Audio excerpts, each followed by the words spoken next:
Welcome to FlightGlobal Focus, your new essential podcast for trusted aviation insight. We publish new episodes twice weekly. Join us on Friday for a concise news briefing and on Monday for in-depth analysis covering airlines, defense, and aerospace. My name is Amber Elias, and joining me this News Focus episode is aerospace managing editor Jon Hemmerdinger, based in the US. Jon, welcome to this episode. Amber, thank you for having me here. Let's take a look at the top aviation stories this week on FlightGlobal, with Boeing back in the news. First up, the first Boeing MQ-25 autonomous refueling aircraft will begin integrating with a US Navy aircraft carrier next year, following the expected first flight of the new uncrewed type later this year, according to the US Navy's top aviation officer. Also in defense news, the US government has cleared sustainment packages for Poland's Lockheed Martin F-35A fighters and the UK's Boeing C-17 strategic transports. The possible Polish F-35 package is valued at $1.85 billion and covers a range of support for the type's hardware, software, and weapons, as well as other products and services, according to the Defense Security Corporation Agency. Finally, we have a couple of big aerospace stories, with Korean Air agreeing to order 103 Boeing jets, and the last 737 MAX moves out of the Moses Lake storage site. Jon, you've covered Boeing extensively at FlightGlobal, including the grounding of the 737 MAX in 2019.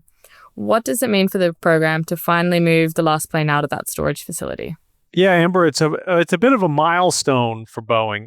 The last 737 MAX was flown out of Moses Lake several days ago, and that's the last of a group of stored aircraft. Now, when Boeing grounded, or when regulators grounded the 737 MAX in March 2019, Boeing kept producing the jets, and it couldn't deliver them because of the grounding, so it started accumulating an inventory of them.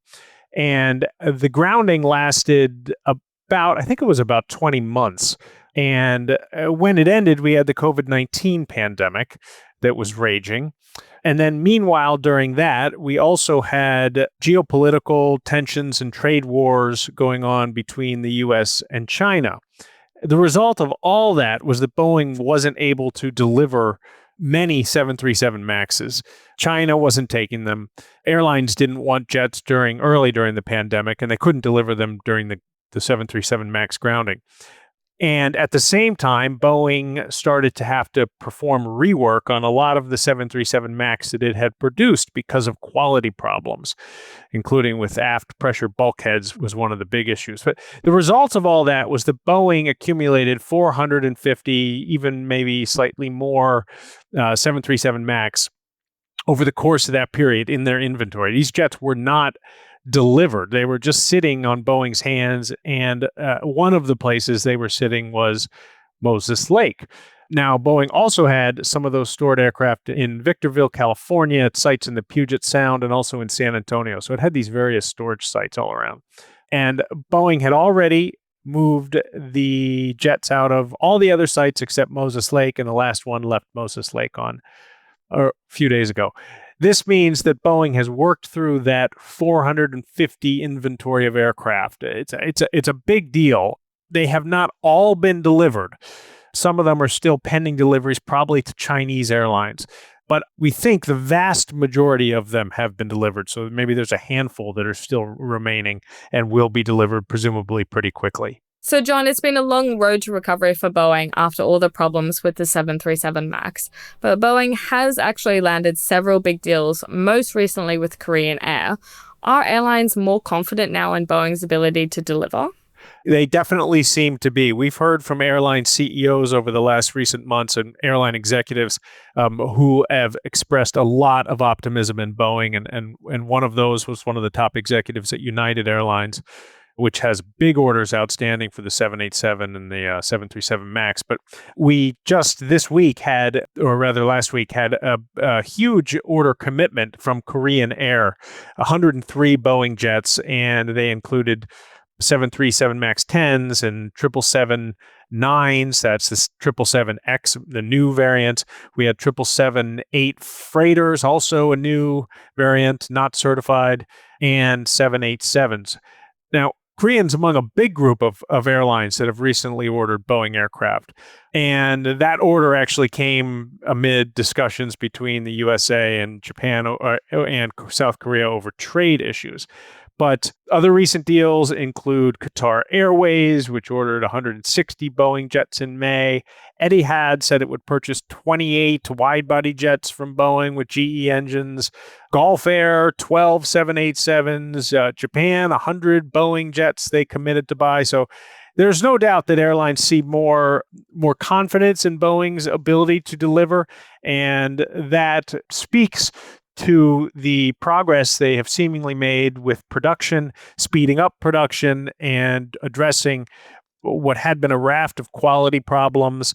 These issues seem to have significantly improved under the leadership of CEO Kelly Ortberg, who took over in August of last year from David Calhoun. The company had languished under Calhoun, and the issues started under Dennis Muhlenberg, who was there before Calhoun. But under the new CEO, Boeing is showing real progress, and that is seems to be translating into orders and commitments for new jets. Now, you mentioned Trump, and we're going to circle back to that, but you also mentioned that 3 of the types that Korean Air ordered aren't actually certified. The 737 MAX 10, the 777-9 freighter, and the 777-9. None of those certified yet. Where do these programs stand, and what does that mean for Korea's fleet overall looking into the future? For all these airlines, it means that Boeing's can't even begin to deliver them until they pass this certification. And the certification is uncertain, but seems to be moving in the right direction. Now, there's the 737 MAX 7, which is the smallest variant of that jet, and the 737 MAX 10, which is the largest. Those are the 2 MAX variants that are not yet certified, and they are many, many years behind schedule. All of the issues having to do with the grounding piled up, and COVID-19 piled up and have created these certification delays. The FAA is being much more stringent these days and much more careful in what they put their rubber stamp on. What seems to be holding up the MAX 7 and 10 at this point is a redesign of the engine anti-ice system. It had been discovered by the in-service MAXs, those are the 8s and the 9s, that the engine anti-ice system was causing an engine overheat problem in certain circumstances, potentially dangerous issue. So Boeing is having to redesign that system. It initially was going to take 1 year, but that was a year ago, and now it looks like it's going to take until sometime in 2026. So Boeing now expects, they say they're going to achieve certification of the MAX 7 and the MAX 10 in 2026. Yes, they've delayed it many times before. There is, however, a general sense of optimism and confidence that Boeing can make that timeline. Just switching to the 777, the 9 is the first variant that's scheduled to come out with the massive GE engines on its wings, and that aircraft's also delayed, caught up by stringent FAA oversight. Boeing is saying that it expects a certification, first delivery in 2026. So that is coming right up. And generally, it's thought that they're probably going to be able to make good on a timeline that's somewhere close to that. And the positive side, Boeing, in just recent days, started flying a 5th test aircraft. So they now have 5 777-9s in the test fleet. All of those aircraft were in the air doing test flights in recent days, doing engine icing tests and hot ground temperature tests and compliance with electromagnetic interference, those types of tests, Boeing said. So the program is moving in the right direction. So, Jon, you have said that the FAA are looking much more closely at Boeing now, understandably so. But the other side of the government influence is Trump. And, of course, no spoilers, but on Monday's episode, you will be taking a closer look at Trump's influence on the Boeing orders. But can you just tell us briefly now how Boeing fits into the wider trade agreements with the US? Yeah, President Trump, during his discussions with various countries in the last several months, has managed to get airlines and to get other countries to commit to ordering Boeing jets as part of their trade agreements. Trump is really using Boeing as a tool to help erase trade deficits with other countries. And he has, in a lot of ways, become a top salesperson for Boeing. At least that's how it seems. The recent Qatar deal, the recent Etihad Airways deal, Gulf Air, Japan, Korean, these all came either during or right on the heels of visits and meetings between Trump and officials of those other countries. So it's been a real boon to Boeing. Boeing secured hundreds of aircraft orders and commitments as part of Trump's discussion on renegotiating trade deals. Jon, you've mentioned Trump, you've mentioned Boeing using his soft and hard power to incorporate Boeing deals into wider trade agreements. And you'll hear more from Jon and the aerospace team on Monday's episode, where they will get into the details of that deal and how Boeing fits into negotiations around the world. Jon, thank you so much for joining me on this week's episode of FlightGlobal Focus. Thank you for having me, Amber.